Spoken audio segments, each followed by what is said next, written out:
არსებობენ ადამიანები, რომლებიც ჩვენთვის სულერთია იარსებებენ თუ არა. არსებობენ ადამიანები, რომლებიც შეიძლება გაგვახსენდეს. იშვიათად. არსებობენ ადამიანები, რომლებიც თვითონ გვახსენებენ თავს, მიუხედავად იმისა, გვინდა თუ არა. არსებობენ ადამიანები, რომლებიც შეიძლება გაგვახსენდეს წელიწადში ან თვეში ერთხელ. არსებობენ ადამიანები, რომლებიც ყოველ დღე ან ყოველ წამს გახსოვს. და არსებობენ ადამიანები, ვის გარეშეც ცხოვრება წარმოუდგენელი გოგონია. შესაბამისად არსებობენ ადამიანები, ვისი არსებობაც არც კი იცი, მაგრამ შეიძლება ერთ დღეს მის გარეშე ცხოვრება ვეღარც კი წარმოიდგინო. ადამიანები, რომლებიც შემთხვევით გვხვდებიან ქუჩაში, სოციალურ ქსელებში ან ნებისმიერ ადგილას და გახსენდება მათი არსებობა. ამასთან ერთად გახსენებენ იმ პატარა თუ დიდ ამბავს, რასთანაც ისინი ასოცირდებიან.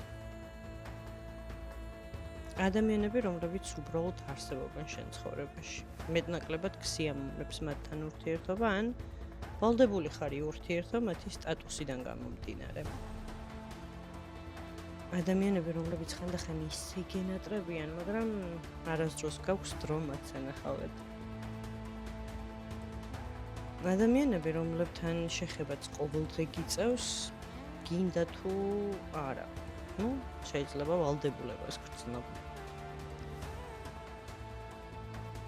და ადამიანები, რომლების გარეშეც ცხოვრება უბრალოდ არ ღირს. ასევე არსებობენ ადამიანები, რომლებიც გასწავლიან თან ერთი წინადადებით. ადამიანები, რომლის გამოც ყველაფერი შეგიძლია გვერდზე გადადო. ასევე არსებობენ ისეთი ადამიანებიც, რომლებსაც არ ჭირდებათ დროის გამონახვა, ხასიათის შეწყობა, დაალაგებული სახლი, მომზადებული საჭმელი. მათ სურდოიანიც უყვარხარ გაწაწილი თმითაც, ჭუჭყიანი ფეხსაცმლითაც და გამოუძინებელიც. შეგიძლია მათთან ერთად გათენებამდე იცეკო, ისაუბრო და არ გაჩერდე. თან ისე რომ არ დაიყავო. მათთან შეგიძლია მთელი კვირის დაცლილი ელემენტი ისე დატენო, რომ მთელი მომდევნო კვირა გეყოს. ისინი ძალიან განსხვავდებიან ერთმანეთისგან. ამიტომაც ზოგს რა აბედნიერებს, ზოგს რა. ზოგი რას ითხოვს ცხოვრებისგან და ზოგი რას. ძირითადად სულ რაღაცას აპროტესტებენ. ზოგი ლეგალიზაციას ითხოვს. ზოგი აპროტესტებს სექსუალური უმცირესობის ჩაგვრას, ძალადობას, ქართველობის წართმევას, ძეგლების შეურაცხყოფას, ჩაშლილ ივენტს.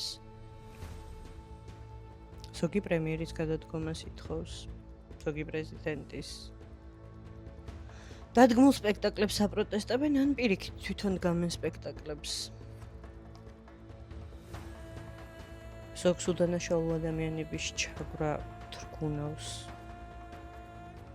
ზოგი უბრალოდ ერთობა. ზოგი ცეირს უყურებს და ზოგი ეკლესიას იცავს. ზოგი როგორც სიტყვიან გასულიაო, ზოგს ძინავს, ზოგი იღვიძებს და ზოგი უკვე სრულიად ფხიზელია. ეს ადამიანები საოცარი ძალაა, დაუუკებელი. ეს მასაა, რომელიც როცა ერთად დგას, ყველაფერი შეუძლია. თუმცა აქ ერთი პრობლემაა. მათ ერთმანეთისთვის არაფერი დაუშავებიათ და მაინც ძულთ ერთმანეთი. თავარი ერთი რამეა. ერთმანეთის სიყვარული ვისწავლოთ. მიუხედავად სექსუალური ორიენტაციისა, ალკოჰოლის, ნარკოტიკის თუ მუსიკის სიყვარულისა. ჩემი აზრით მაინც მთავარია, რომ ერთად დგომა შევძლოთ. ჩვენ ხო ერთი პლანეტელები ვართ. არ არის აუცილებელი ვემეგობროთ ერთმანეთს. უბრალოდ რამენაირად ზიზღი უნდა დავძლიოთ ერთმანეთის მიმართ. ჩვენ ხო ყოველს ჩვენი ცხოვრება გვაქვს. მთავარია საჭიროების შემთხვევაში შევძლოთ ერთად დგომა. პოლიტიკოსმაც, ნარკომანმაც, გართობის მოყვარულმაც, ხდელმაც, პოლიციელმაც და პრეზიდენტმაც.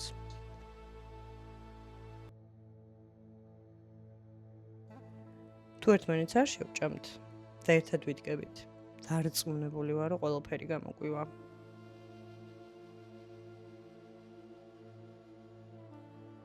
თუ ახალგაზრდები არ შევიზისხებთ მოხუცებს, მათი ძველი ტრადიციების გამო და მათი მოსაზრებების გამო და მოხუცები არ შევიზისხებთ ახალგაზრდებს, პირსინგების, თმის ვარცხნილობის და განსხვავებული ფერის გამო. თუ ყველა ჩავიხედავთ საკუთარ თავებში ოდნავ ღრმად და დავძაბავთ გონებას, აღმოვაჩენთ, რომ თურმე მხოლოდ ერთი რამე გვინდა. და ეს ერთი რამე არის სიმშვიდე.